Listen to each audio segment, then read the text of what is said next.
Okay, now on to that of being a teenager. Um, I first came to the Lord. I accepted Jesus Christ as my Lord and Savior back in 1981. My younger brother, Michael, he introduced me to the Lord. Together, we said the Lord's Prayer. I gave Jesus my life, my heart, everything about me, and I've been saved ever since. Haven't been the best Christian. The '80s were kind of sporadic, and the '90s a little bit less sporadic, but still, I've been consistently saved, and I've been praying just about every day. Been reading my Bible every day, and whatnot since 1981. Anyhow, okay, now. One of the supernatural experiences that I had with my brother is when I first got saved. We would pray together a lot, my brother and I, and we would go into times of worship and prayer. And one of the times during our times of worship and praying, we were raising our hands to the Lord. We were praying in the Spirit, praying in tongues. Um, And then all of a sudden, we both got these tingly sensation in our hands. It feels almost like when parts of your body goes to sleep. You can feel the tingling as the blood returns. It felt like that, except there was no pain. Usually, when the tingly sensation is around, when your hand goes to sleep or your leg goes to sleep, you can feel that tingly. But there's also a certain amount of pain.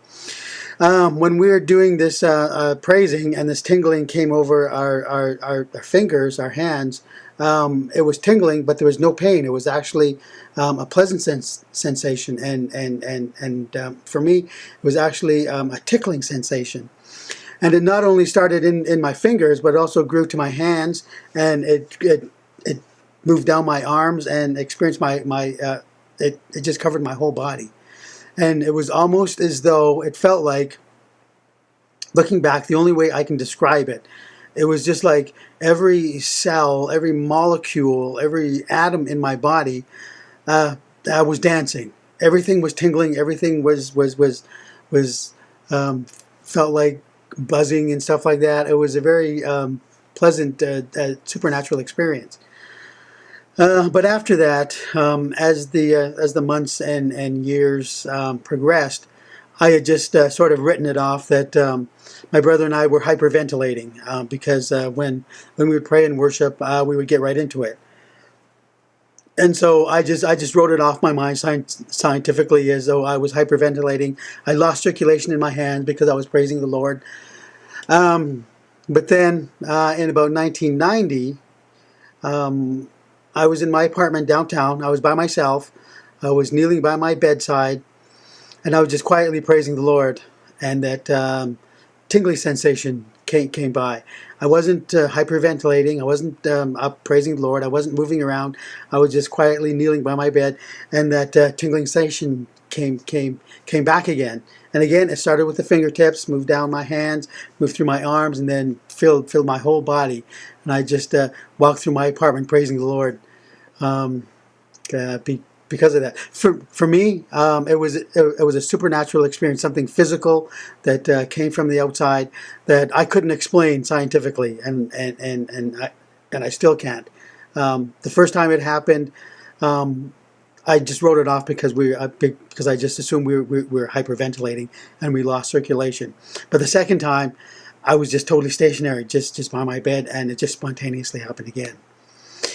And every once in a while, since then, since 1990, I will experience that in minor ways. Sometimes I'll be in church praising the Lord, and my hands will be raised, and I'll feel that tingling, my cells and my atoms dancing, my molecules dancing again. Is just how I can explain it. Anyhow, that's just something that happened in my teenage years, and it's sporadically happened ever since. As a young adult, I used to get all these visions in my head, and I never understood them. I would see these pictures every now and then, like like a star on a TV screen, and at the time it meant absolutely nothing, until years later when they came out with something in Canada that they call Super Channel, which at the time was a movie channel where they would show feature films all the time, something you can get on cable and stuff like that. And there was a lot of times during my young adult years where I would see these images in my head, and then years later I would see them on TV. I would see those very things, almost as though I were getting prophetic visions of stuff that I was going to see later on. Then in my adult years, I had this one dream. It was in the early '90s, or the mid '90s, '94, '93, around there. I had this really vivid dream, and it still feels like a waking memory. It was so intense. Um, the only way I can describe it is I remember the whole dream as though my whole consciousness, my whole body, everything about me was transported into heaven, into the city of heaven, into one of the balconies. Basically, is how I can describe it. But it was this massive balcony, about 50 feet wide and long, and behind me was kind of like an apartment building. Um, but the building itself, the balcony, when I looked down, I could see I was about 20, maybe 25 to 30 floors above what would be called the ground level. And on the other side, there was another apartment building, and on the other side of that one, beside that one, was another apartment building. And again, it was like looking down a city corridor, but instead of having glass buildings and steel structures, these were apartment buildings, or a series of balconies. And each floor was about 15 or 20 feet high. And all of the floors, all of the walls, everything was made out of what looked like transparent glass. It had a golden, bluish, white kind of transparency to it. It had its own form of solidity. It looked solid, and it felt solid, but you could easily see that it was transparent. It was transparent material, whatever it was. And it was just such a beautiful sight to see this whole, basically, sort of downtown corridor made of all these balconies, made of this transparent material. And there were no railings on the balconies, because in heaven, right now in the city, there's no gravity.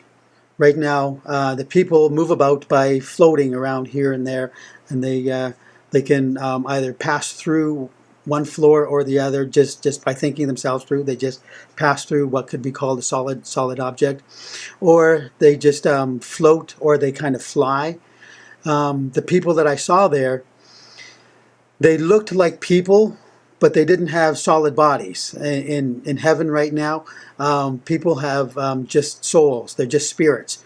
So they do have a hand kind of shape, an arm kind of shape, and leg kind of shape, but they don't have a solid body as we would see it. Basically, they would be like what we would describe as being a ghost.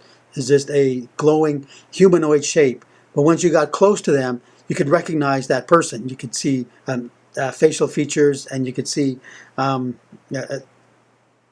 detail in their body, but they didn't have a solid body. Again, they were kind of transparent, but their white glow, or their yellow white glow, their golden glow, was also transparent.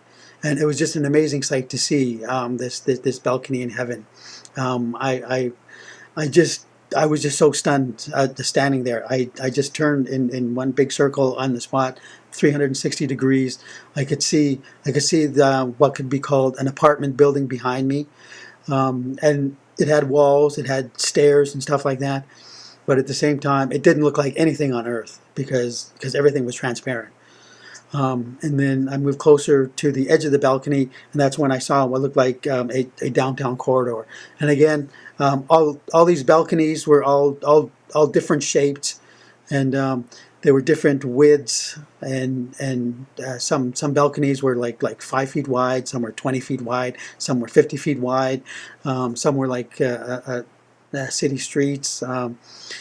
So the building that was across from me that I saw, it had one floor stacked up on top of the other, but none of the floors were exactly the same as was the building beside it too, if I can call it a building, some sort of heavenly apartment block or whatever it is. I have no idea. I didn't get to explore the whole thing. I just saw that one balcony that I was at, and I could see all the other floors above it, and the building across the street, and the building next to that, looking like a downtown core, but everything was kind of transparent. Anyway, that was one of the coolest waking dreams that I've ever had. Seeing that floor in heaven. And let's see what else. In my dream, or I've also in my life experienced what they call sleep paralysis. Everybody has had those, or most people have had those experiences, where you're waking up and your brain is awake, but your brain has still shut down your body to keep it from moving. Otherwise, you'd be sleepwalking right now. So that's sort of the sleep paralysis. And when that happened to me, I got those terror voices, just like a lot of people do. Some people get one demonic voice or one sort of screaming voice at them. For the 3 times that I had it over the span of about 10 years, each time that it happened to me, I had a number of demonic voices trying to freak me out, and they were like dancing around the bed. And the first time, I didn't really understand it, and I just sort of became really fearful. And I did what I normally did. I just prayed and called out to the Lord, and they eventually left. And then the other 2 times that happened, these voices were starting to force themselves on me, trying to scream at me, but they could never touch me. Because when they happened, again, my brain automatically starts to pray to the Lord. I start talking to Jesus, and I just get His protection. And so that happened 3 times. Is that sleep paralysis with these demonic forces trying to freak me out. And this other dream that I had, which I posted earlier, that tribulation dream, that started off in the store, and this demonic force came at me, but it was crushed at the end by this invisible hand. Another dream that I had, let's see, the troop shoot with an effect. Oh yeah, okay, that one. And I've had many other dreams about the end times. Another one that I'll be posting, which I look back on it. It is a tribulation dream, but it's very encouraging for the people that are left behind. It's kind of scary, so I will post that on another time.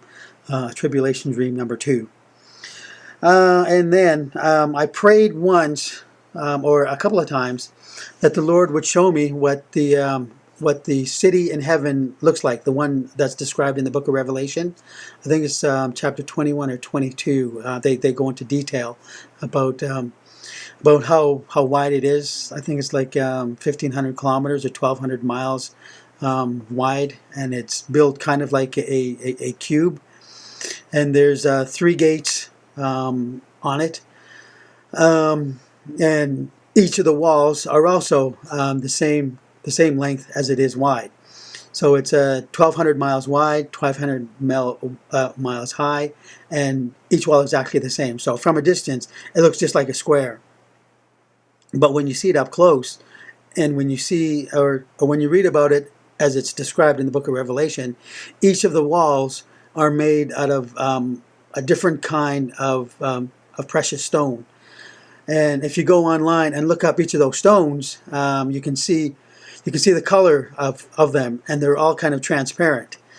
So when you see those particular kinds of colored stones on a wall that's 1,200 miles wide and 1,200 miles high, it's an amazing sight to see.